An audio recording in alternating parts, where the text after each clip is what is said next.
Hello friends, welcome to ইনফোটেনমেন্টে সকলকে স্বাগত জানাই। WBSSC গ্রুপ সিডি এর জন্য যে আমরা ম্যাথ প্র্যাকটিস করছিলাম, তো আমাদের চ্যাপ্টার 3 চলছে অনুপাত সমানুপাত। এই অনুপাত সমানুপাতের আমরা আজকে টাইপ 2 করব। এর আগে আমরা টাইপ 1 করেছিলাম। তো টাইপ 2 এ যে ধরনের অঙ্কগুলো থাকছে, চলো শুরু করি। বলছে যদি x অনুপাত y সমান 8 অনুপাত 5 এবং x মাইনাস ওয়াই সমান 18, তাহলে x প্লাস ওয়াই সমান কত? আচ্ছা, প্রথমে এক্স আর ওয়াই এর মান বের করতে পারো বা ডাইরেক্ট এইভাবে করতে পারো। দেখো, আমি ধরে নিলাম যে এক্স এর মান 8 আর ওয়াই এর মান হচ্ছে 5। তাহলে এক্স মাইনাস ওয়াই মানে হচ্ছে 8 মাইনাস 5, তাই তো? এখানে হচ্ছে 18 বলছে এটা। তো 8 থেকে 5 বাদ দিলে 3, 3 এর মান হচ্ছে 18, তাহলে 1 এর মান হবে তাহলে 6। 3 সমান যদি 18 হয়, তো 1 মানে অবশ্যই 6 হবে। আচ্ছা, 1 মানে যখন 6, এবার এক্স প্লাস ওয়াই সমান কত? তাহলে এখানে যদি 8 আর 5 ধরি, 8 5 এক্স প্লাস ওয়াই সমান তাহলে 13। কিন্তু এখানে আমরা 1 এর মান 6 পেয়েছি, তো 13 মান কত হবে? 13কে 6 দিয়ে গুণ করে দাও, 6 13 78, অপশন ডি। এটা একবারে করে নিতে পারো, বা এখানে আমরা যেহেতু 1 এর মান 6 পেয়েছি, এটা করতেই হবে, এইটুকু করতেই হবে, ঠিক আছে? 1 এর মান 6, তার মানে 8 এর মান কত হবে? 6 8 48। এক্স এর মান যদি এখানে জিজ্ঞেস করতো তাহলে 48 হতো, যদি ওয়াই এর মান জিজ্ঞেস করতো তাহলে 30 হতো। এক্স প্লাস ওয়াই এর মান যেহেতু জিজ্ঞেস করেছে, দুটো যোগ করে নাও, 8 আর 4 3 7 78, অপশন ডি হচ্ছে অ্যান্সার। ওকে, আচ্ছা, তারপরে বলছে এক্স অনুপাত ওয়াই সমান 7 অনুপাত 2, তাহলে 7x প্লাস 4y অনুপাত 7x মাইনাস 4y এর মান কত? আচ্ছা, এক্স অনুপাত ওয়াই বলেছে, তাহলে এক্স এর মান হচ্ছে 7 আর ওয়াই এর মান হচ্ছে 2, এই দুটো আমরা ধরে নিলাম। এবার এখানে আমরা বসিয়ে দেব। কি বলছে? 7x, তাহলে এক্স এর মান কত? 7, তার মানে 7 এখানে একটা আছে, আর এক্স এর মানও 7, এই যে এখানে পেয়েছি।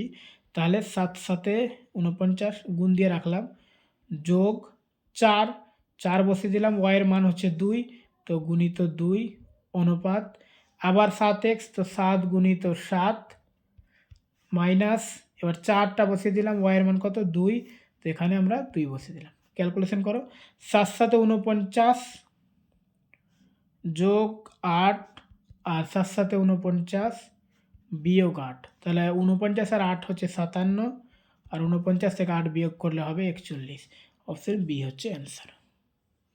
ওকে, তারপরে দেখো 3 নম্বর অঙ্ক। বলছে এক্স অনুপাত ওয়াই অনুপাত জেড সমান যদি 3 6 7 এবং 5y minus x plus 2z সমান 123, তাহলে ওয়াই এর মান কত? আচ্ছা, এখানে যে অনুপাতগুলো দেওয়া আছে, তার মানে এক্স এর মান হচ্ছে 3, ওয়াই এর মান হচ্ছে 6 আর জেড এর মান হচ্ছে 7। এখানে প্রথমে একটা বুদ্ধি আমরা লাগাবো, যে ওয়াই এর মান চেয়েছে আর ওয়াই এর মান এখানে কিন্তু 6 দেওয়া রয়েছে, তার মানে অপশানে যদি 6 বা 6 এর গুণিতক থাকে, ওটি হবে আনসার। প্রথমে দেখো, 9 6 এর গুণিতক 9, 6 দিয়ে ভাগ যাবে না। 21 6 দিয়ে ভাগ যাবে না। 18 6 দিয়ে ভাগ যাবে। 6 14 84, 84ও 6 দিয়ে ভাগ যাবে। তার মানে এটা বুদ্ধি কাজে লাগছে না, ঠিক আছে? আমি শিখে দিলাম। যদি কোনো সময় এরকম আসে, আর যদি একটাই অপশন পাওয়া, যদি এখানে 84 জায়গায় 85 থাকতো, আমরা চোখ বন্ধ করে 18 অ্যান্সার করতাম, আর অঙ্কই করতে যেতাম না, ঠিক আছে? যেহেতু এটা বুদ্ধি কাজে লাগছে না, দুটো অপশন হয়ে যাচ্ছে 6 এর গুণিতক, তাহলে আমাদের অঙ্ক করতে হবে। অঙ্ক করব, চলো। এখানে কি রয়েছে? 5y, তো 5 বসিয়ে দিলাম, ওয়াই এর মান কত? এখানে 6 গুণিত 6 বিয়োগ এক্স এর মান হচ্ছে 3 যোগ 2 গুণিত জেড এর মান কত বলেছে? 7 7 সমান 123। তো 5 6 30 বিয়োগ 3 যোগ 7 দিয়ে 14 সমান 123। 30 আর 3 বিয়োগ করলে হবে 27, আর 14 যদি আমরা যোগ করি, 27 আর 14 কত? 41।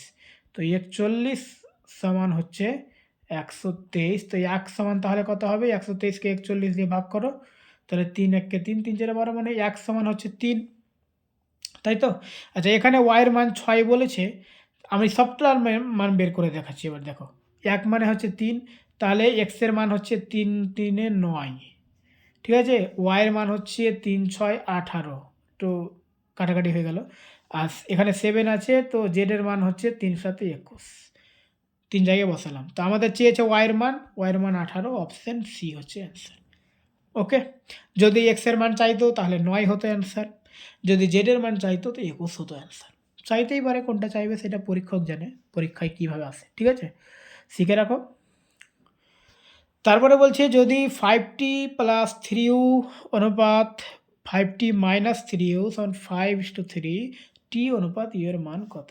আচ্ছা, তো এটাকে আমরা এইভাবে উপর নিচ করে বসাবো।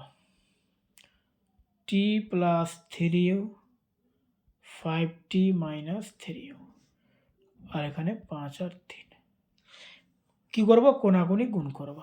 ঠিক আছে? তো এটা গুণ করলে কত হবে? আচ্ছা, এখানে টিগুলো ছুটে গেছে না? 5 × 5 = 25টি, প্রথমে এটা গুণ করছি। ঠিক আছে? 25টি - 3 × 5 = 15u। আর এটা যদি গুণ করি তো 3 × 5 = 15t প্লাস 3 × 3 = 9u। এটা পেয়ে গেলাম। এবার টিগুলোকে একদিকে করো, 25t - 15t আর 9u, আর এখানে ইউটা মাইনাস হয়ে আছে, তো এপারে এসে প্লাস হয়ে যাবে 15u। ঠিক আছে? এবার 25 থেকে 15 যদি বাদ দিই তাহলে উপরের দিকে লিখি। হ্যাঁ, 25 থেকে 15 বাদ দিলে 10t, আর এটা হচ্ছে 9 আর 15 কত তাহলে? 9 আর 15 হচ্ছে 24u। চেয়েছে কি আমাদের t/u, t অনুপাত u মানে t/u। ঠিক আছে? এবারে দেখো, এখানে u এর সঙ্গে যেটা আছে 24 গুণ, ওটা কোনাকুনি বসাবো, এখানে 24, আর এখানে টি এর সঙ্গে যেটা আছে ওটা কোনাকুনি বসাবো 10। এবার যদি আমরা এখানে যেমন কোনাকুনি গুণ করলাম, এরকম যদি এখানেও গুণ করি তাহলে দেখো এটাই ফিরে আসবে, তাই এখানে এইরকম বসালাম। তার মানে টি এর মান হলো 24, ইউ এর মান হচ্ছে 10, অনুপাতে পেয়ে গেছি। তাহলে এটাকে যদি আমরা আরও যদি কমিয়ে দিই, 2 দিয়ে ভাগ করে দিই, এটা হয়ে যাবে 12, আর 10কে 2 দিয়ে ভাগ করলে 5। তার মানে টি অনুপাত ইউ সমান হয়ে গেল 12/5, অপশন ডি। ওকে, চলো তারপরে হচ্ছে ঠিক একই রকম অঙ্ক রয়েছে, একই রকমভাবে বসাবো। 5m + n আর 5m - n সমান হচ্ছে 5:2। কোনাকুনি গুণ করব, এটা যদি কোনাকুনি গুণ করি তো 25, 5 × 5 = 25m মাইনাস 5কে যদি n দিয়ে গুণ করি তাহলে 5n বা 5n হয়ে যাবে। আর এটা যদি গুণ করি তো 5 × 2 = 10m প্লাস 2n। ঠিক আছে? এবার এমগুলোকে একদিকে করো, 25m - 10m সমান 2n, এখানে এটা মাইনাস হয়ে আছে, এবার এসে প্লাস হয়ে যাবে 5n। ঠিক আছে? 25 থেকে 10 বাদ দিলে হবে 15m, আর 5 আর 2 7n। ঠিক আছে? এটাকে যদি আমরা এইভাবে বসাই 15/n উপরের দিকে করছি। ঠিক আছে? তাহলে 7 এর সঙ্গে, আচ্ছা m এর সঙ্গে কোনটা গুণ হয়েছে 15, তার মানে m এর কোনাকুনিতে 15 বসবে। ঠিক আছে? আর এখানে 7 এর সঙ্গে n, তো n এর কোনাকুনিতে 7 বসবে। তাহলে m সমান n সমান হয়ে গেল, m অনুপাত n সমান হয়ে গেল 7/15, অপশন এ। ওকে, চলো আজকে এই পর্যন্ত, এরপরে আমরা টাইপ 3 করব।